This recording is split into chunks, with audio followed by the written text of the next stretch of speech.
Next is classification of water surface profile. I have told you about the major three zones, and based on these three zones we can classify the water surface profile. Like if a curve is in a mild slope, that is called as an M curve. If it is in a steep slope, it is known as S curve, and if it is in a critical slope, it is known as a C curve. If it is in a horizontal slope, it is known as H curve, and if it is in an adverse slope, it is known as an A curve. That means whatever is the curve, wherever it is lying, that means if this curve is lying in the zone 1, it is known as M1 curve, and if it is lying in the zone 2, it is known as an M2 curve, and if it is known as in the third zone, it is M3. As we have previously discussed, there are only 3 zones in M curve. And if it is in then S curve, if you're saying in the S curve, there is S1, S2 and S3 curve. Like if the curve is in first zone, it is S1, if it is in the second, it is S2, and if it is in the third zone, it is S3. Similarly, in C curve, only 2 values were there, like zone 1 and zone 3 were there.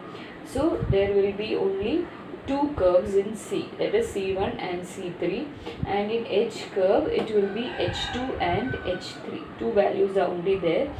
So just check in the previous one, it is H2 and H3.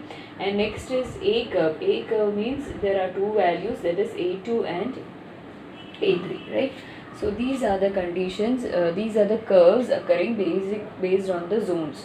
So this you have to remember. For M and S, 3 values are there.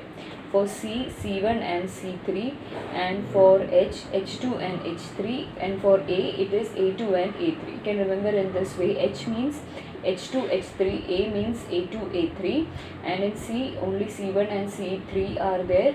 C1, C3, okay, C1 and C3, and M and S, M1, M2, M3, S1, S2, S3 will be there. It will be more clear when finally I will be merging all this to find the curve, okay. So it's just to say that what is a curve. Now curves are named like this is the water profile, right? If a water profile is in this zone 1, it is an M1 curve. If it is in zone 2, it is an M2 curve, and if it is in zone 3, it is an M3 curve. So just go through all these values and accordingly mark the values of M1, M2 and M3 in this. You can mark it later. Please, in the previous session I have discussed about the zones. Please correct the zones if any error is there accordingly, because here two zones are only there, C1 and C3. So in that curve will be lying on these 2 zones only. H curve means it will be in H2 and H3, only 2 zones will be there, and A means A2 and A3.